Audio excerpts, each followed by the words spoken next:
こんにちは、赤です。今日はですね、本当だったら新しいマウスのレビューをしたいなと考えていたんですよ。で、タイトルにもある通りなんですけど、すごく気になっていて、欲しかったマウス、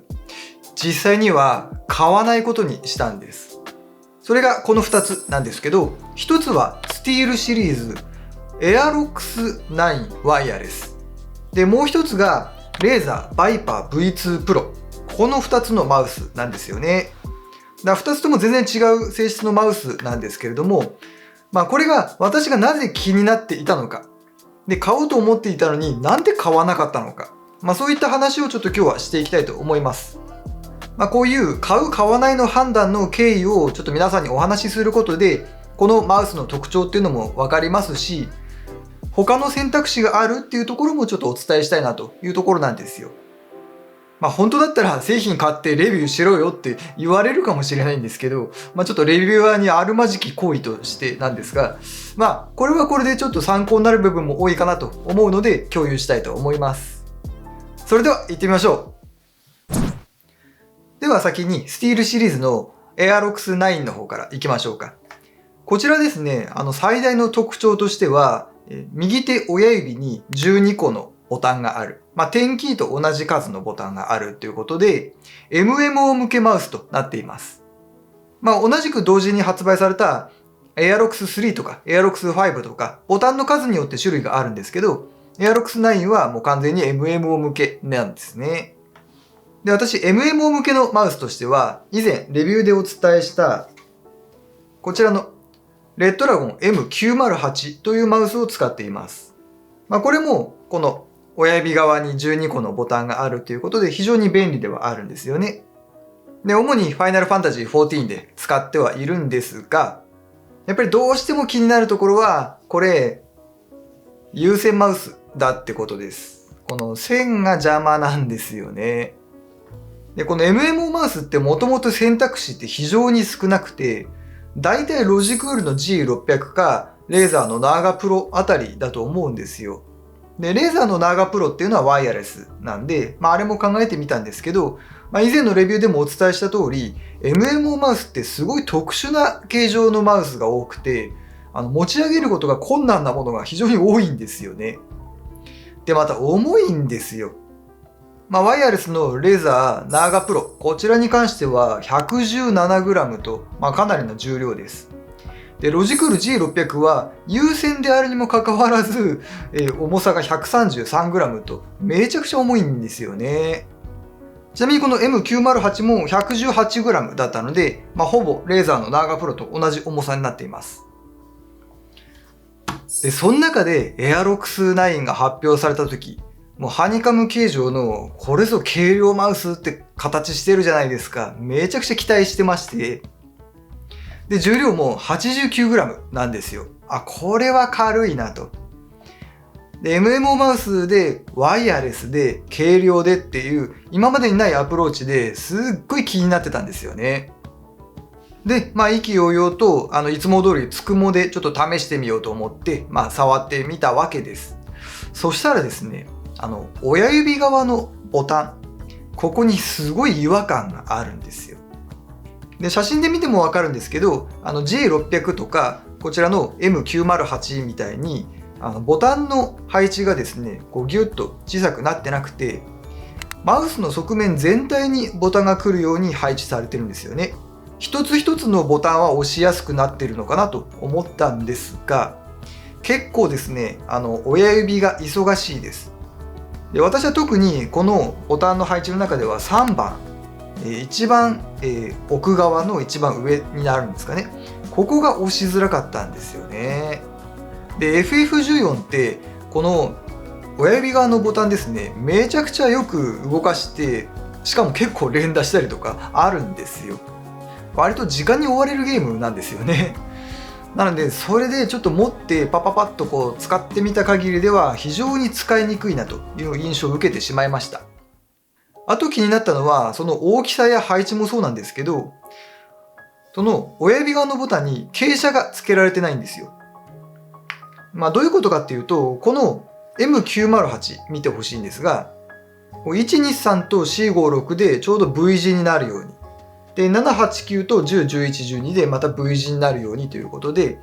こう、手前に傾斜、奥に傾斜、手前に傾斜、奥に傾斜っていう4段階になってて、いちいち見なくても押し間違いが非常に少ないんですよね。で、これはロジクールの G600 も同じように傾斜がつけられてるんですよね。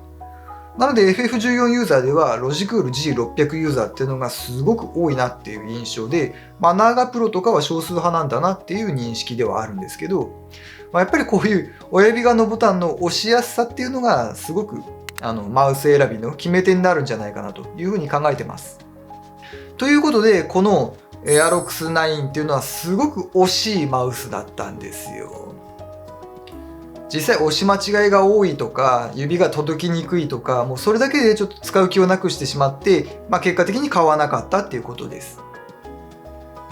ただですね、この M908 が有線であって、ケーブルが邪魔だっていう思いに変わりはないので、今後ワイヤレスでいいものが出てきたら、やっぱり試してみたいなとは思ってます。では次にもう一つのマウス行ってみましょう。レーザーバイパー V2 Pro。こちらもですね、かなり注目のマウスです。で、これはですね、もうとにかく超軽量級のワイヤレスマウスなんですね。で、どちらかというと FPS や TPS。今で言うと Apex Legends だったりとか、Fortnite とか、そういったゲームに適しているマウスと言えます。で、私も Apex Legends、先日ようやくちょっとハンマー取りまして、すごく今ハマってるゲームの一つではあるんですけど、どうしてもこのマウスをブンブンって振って動かす方式なので、軽量であること、こちらは第一条件だろうと。あとはマウス自体のこの通信の精度だったり、ボタンの耐久性だったりとか、結構激しく使うマウスだからこそ気になる点っていうのはいっぱいあります。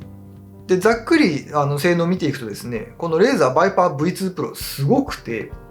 ポーリングレートは 1000Hz なんですよね。また DPI も最大3万 DPI ということで、かなり精度の高いセンサーを積んでいます。で、なおかつボタンもオプティカルスイッチを採用していて耐久性に優れていると。そして圧倒的なのはその軽さです。なんと 58g。ハニカム構造にもなってないのに、この軽量さ、素晴らしいですよね。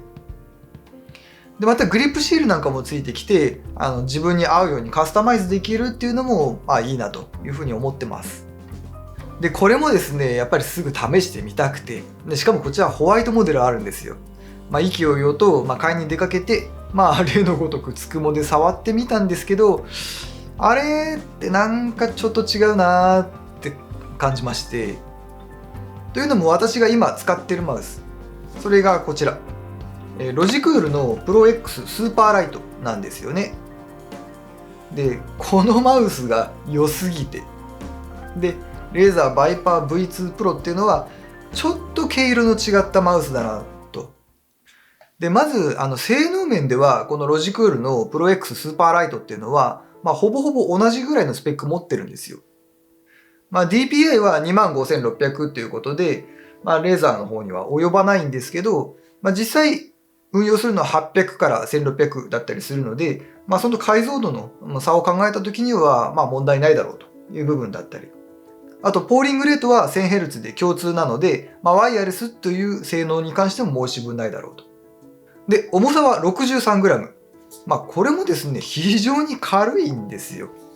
58g には負けちゃいますけど、63g でも、かなり軽い部類のマウスになります。で、決め手となったのは、やっぱり、形状と質感。これがかなり違います。このロジクールのスーパーライトって、すごく丸っこい形してるじゃないですか。で、これが、かぶせ持ちに最適なんですよね。で、表面も、スベスベはしてるんですけど、つるんとしてなくて、結構卵を触っているような感触に近いんです。で、後ろの方は曲面で、このボタンが、指の乗せるところがちょっと平坦になっている。で、サイドのボタンもしっかりと独立して押しやすいですし、何よりいいのは、かぶせて持った時の、このサイドが、ほんの少しですね、こう下に行くにつれて狭まってるんで、マウスを持ち上げる時の指の引っかかりがとてもいいんですよ。で、対してレーザーのバイパー V2 Pro っていうのはですね、まずクリックするところ、ボタンの配置のところがちょっとくぼんでて、指を置く位置っていうのがなんか決まってる感じがありました。あとサイドの形状が私にはちょっと合わなかったんですよね。やっぱりスーパーライト、ロジクールの方がこうちょっとグッと狭まってて持ち上げやすいなっていう風に感じたんですよ。で、サイドのボタンの押しやすさっていうのはある程度同等だったかなっていうところですね。で、質感に関してはあれはグリップシール貼って使うべきものだなという風に感じました。やっぱり若干つるんとしてる感じはあって、なんとなく滑る感じは受けたんですよ。あとですね、大きく違ったのはホイールの質感でした。この、ロジクールのスーパーライト、ホイール部分が結構グッと出っ張ってるんですよね。柔らかいんですけど、クックックッとホイールワンクリックで止められるっていうんでしょうかね。一回転で止めるこのコツコツとした当たり具合がちょうどいいと。これ伝わるかなで、レーザーの方はなんとなくこう他のマウスと同じようなホイールのこうクリック感なんですけど、APEX とかやっててもこのホイールをですねぐるんと回すことってあんまりなくて、一回ちょい一回ちょいっていう動作が私の場合は多いんですよね。そういう時のこのホイールの指へのかかり具合、クリックした時のこうフィードバック、それがすごく良くてスーパーライトっていうのを使い続けてるんだなというふうに改めて再認識してしまいました。なので、レーザーのバイパー V2 Pro っていうのはちょっと合わなかったかなと。でもスペック的には本当に素晴らしくて、もうナンバーワンだと思いますし、形状が合う人は絶対におすすめできるマウスだとは感じています。はい、いかがでしたでしょうか。私が2つのマウスをすごく気になって欲しいなと思っていたのに買わなかったっていう理由をご紹介しました。で、エアロックス9の方はやっぱりちょっとボタンの形状がいまいちだなっていうところがあって、どうかなっていうところはあるんですけど、レーザーのバイパー V2 Pro に関しては本当におすすめできるマウスだとは思います。ただですね、私みたいに合う合わないでしっかりと決めていただきたいなというふうに皆さんにも思います。スペックの違いだったり、あと持った時だったり使ってみた感触、マウス、キーボード、パッドみたいなゲーミングデバイスって使用感すごく大事です。なのでできるだけ実店舗に行って多くのもの触ってみるっていうことをお勧めします。余談なんですけど、YouTuber のレビューとかっていろいろあるじゃないですか。私もこうやっていろいろ買ったものをレビューしたり、今回買わなかったものですけど、レビュー見て欲しいなと思うこともあれば、レビューを見ていらないなと思うこともあると思うんですよね。で、私は買おうと思って買わないっていうふうに判断したものすごくいっぱいあります。で、それは他の方のレビューを見て、私には合わないなというふうに判断ができるんですね。